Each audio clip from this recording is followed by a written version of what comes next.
The most highly anticipated legislation in the history of cryptocurrency is about to make its debut after months of being talked about by Senator Cynthia Lummis and Senator Kirsten Gillibrand. For today's video, exclusive to our Crypto Clippers, we are going to talk about the most awaited bill by everyone, especially those who are into crypto. So if you're one of those people or are just curious about cryptocurrency, then this video is for you. Wyoming Senator Cynthia Lummis will soon release a bill about cryptocurrencies. The bill differs from other bills because it focuses on the friendly benefits of Bitcoin rather than the risks. The bill, which is expected to be presented on Tuesday, will clarify various elements of crypto regulations alongside identifying the correct classification of digital assets, Politico reported on June 6. Lummis, the first-term Wyoming Republican who has enthralled the Bitcoin faithful with appearances at crypto festivals across the country, has been teasing the contents of her comprehensive digital currency regulation plan in podcast appearances and industry gatherings. Lummis's efforts are bipartisan as she teamed up with Gillibrand, a New York Democrat, earlier this year to promote legislative guidance for cryptocurrency regulation. The campaign has fueled a lobbying bonanza on the part of digital asset startups, venture capitalists, and consumer watchdogs. They want to put their stamp on a congressional bill that will determine how Congress writes the rules for crypto going forward. Although the bill is unlikely to become law in its current form, Lummis and Gillibrand plan to release it Tuesday. This is the starting point for discussions about what the law should look like, said Miles Jennings. Miles Jennings believes the bill will start discussions about what the law should look like. Andreessen Horowitz is a major investor and lobbying force in the world of digital assets, and they are excited about the potential of this bill. I think that is one of the reasons we're excited about it. The contents of the bill will likely give people insight into who holds power in the world of crypto lobbying. The industry's trade associations have already been at odds with one another after different startups back them. Aides from both lawmakers have expressed that they've been receiving a lot of feedback on how to deal with crypto exchange regulations and tax policy. Several crypto bills are being developed to give lawmakers more control over the crypto industry and its companies. And this is one of those several crypto bills that lawmakers have begun to draft as companies jockey for influence. There is an often abstract nature associated with the cryptocurrency market. However, for members of Congress, this used to be abstract for a long time. 12 months ago, because of Bitcoin users and conferences such as the one in which she was speaking, there has been a change in that mentality. Crypto skeptics are warning that the crypto market is pushing hard for legislation to shield them from regulations traditionally applied to traditional finance. Both senators are vying to make their respective state hubs for a blockchain-based economy. However, state lawmakers in Wyoming have charted an aggressive course in crafting new laws to accommodate crypto banks and decentralized trading platforms. In the Empire State, New York City Mayor Eric Adams has sought to attract digital asset businesses by investing his early paychecks in Bitcoin and Ether. New York is the center of world financial markets, Gillibrand remarked at a Politico live event with Lummis earlier this year. This is one of the greatest growing industries that New York definitely wants to have a part of. A leaked draft of the bill, which Lummis said dates back to before Gillibrand announced her involvement, received a negative review from the Center for American Progress, a group that falls on the left side of the political spectrum. Todd Phillips, who coordinates financial regulations and corporate governance at CAP, suggested that the bill would have created new avenues for startups to avoid securities laws and would have let investors avoid paying taxes on crypto transactions where they earn less than $600. Gary Gensler, the head of the Securities and Exchange Commission, has been arguing for the past few years that most digital assets are under his agency's jurisdiction. This is in contrast to industry executives who would rather steer clear of the SEC. The challenge with creating any legislation on digital assets is, most if not everything is covered by existing law. The question then becomes, what are you trying to get by drafting this new legislation? Said Ty Jalask, a former SEC official who is executive director of the investor advocacy group Healthy Markets. The industry effort doesn't seem focused on getting clarity, but rather getting loopholes. The release of the new trade bill, which is expected this Tuesday, will likely set off clashes between industry groups, cryptocurrency watchers, and academics over the details. In addition to new rules for trading platforms and crypto service providers, the bill covers issues relating to cybersecurity, banking regulation, investor protection standards, and stable coins. Calvert, the head of U.S. policy at the publicly traded crypto exchange Coinbase, described both Gillibrand and Lummis as having an open-door policy when it came to taking feedback on specifics. She said it put the congressional staff tasked with writing the bill in a position where they were balancing what their bosses wanted with what they were getting from stakeholders. An earlier draft of the bill would have established self-regulatory organizations, which is something the Association of Digital Asset Markets, ADAM, wanted. ADAM is backed by FTX, a crypto exchange led by Sam Bankman-Fried. Members of the blockchain associations objected to this language as potentially cumbersome. Crypto.com and Kraken were two members of the Blockchain Association that objected to this proposed language in an earlier draft of the bill. Lummis and Gillibrand want to make sure that they are getting things right from an industry standpoint and also from a consumer protection standpoint, Adam CEO Michelle Bond said in an interview.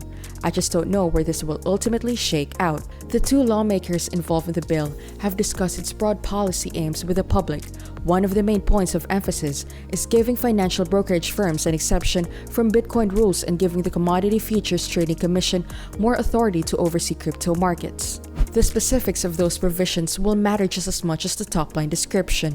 Jennings with Anderson Horowitz predicts that companies will be disappointed to see how much power the SEC has in deciding whether cryptocurrency is a security or not. Crypto executives have criticized SEC's leadership for its tough approach to cryptocurrency trading. Hill staffers working on the bill said both the SEC and CFTC have weighed in. Crypto attorney Louis Cohen advised Lummis on the bill and said it is really difficult to balance the concerns of bigwigs in the industry and the regulators.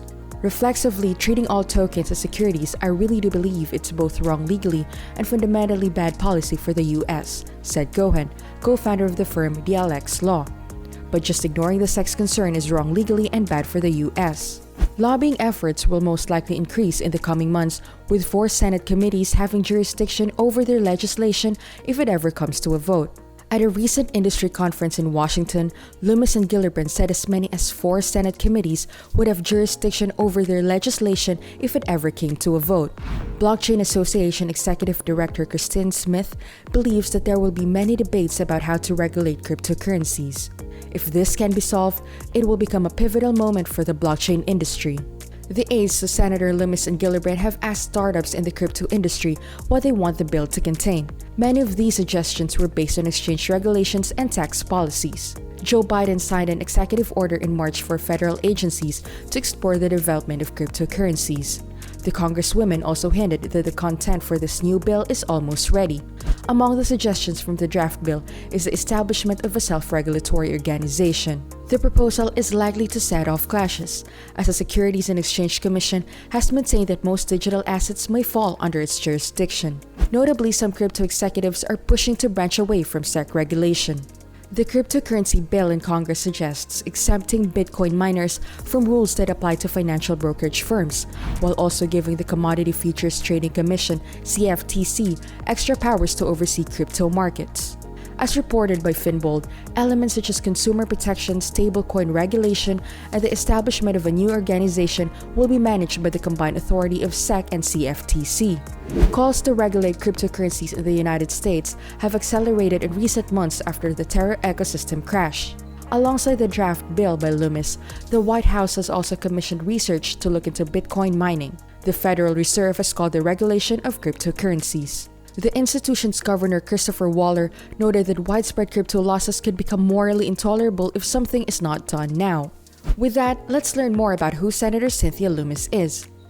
Cynthia Lummis was sworn into the United States Senate on January 3, 2021, becoming the first woman to serve as a United States Senator from the great state of Wyoming. Lummis grew up on a cattle ranch in Laramie County.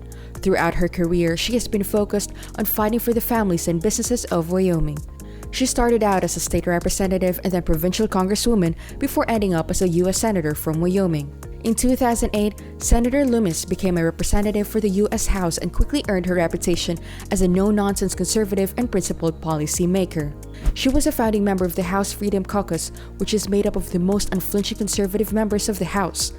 After her time in Congress, she spent her time fighting to rein in spending and reduce the federal deficit. She did it by collaborating with multiple bipartisan committees, eventually co-sponsoring many bipartisan budget proposals. The House of Representatives passed the first Interior Environment Appropriations Bill to pass the House in 7 years under the chairmanship of Senator Lummis. This marked a significant milestone for the Western Caucus and rural communities across the West they represent. Cynthia worked to keep public lands open to the public and available for multiple uses. She successfully passed the National Forest System Trail Stewardship Act in 2016, a bipartisan effort led by Cynthia to maintain over 157,000 miles of trails within our national forests. There are many ways that Lummis has helped Wyoming. One of these is through her work in Washington. She defended Wyoming's resources and advocated for market opportunities, both at home and abroad. Lummis also worked to secure U.S. citizenship for Trona from Wyoming that was being shipped out of the country, and she accepted the Lifetime Achievement Award from the Washington Coal Club.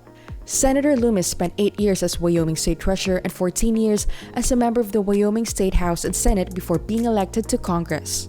Senator Lummis has also extensive experience as General Counsel to Wyoming Governor Jim Ganger and Director of the Office of State Lands and Investments, as well as a law clerk at the Wyoming Supreme Court.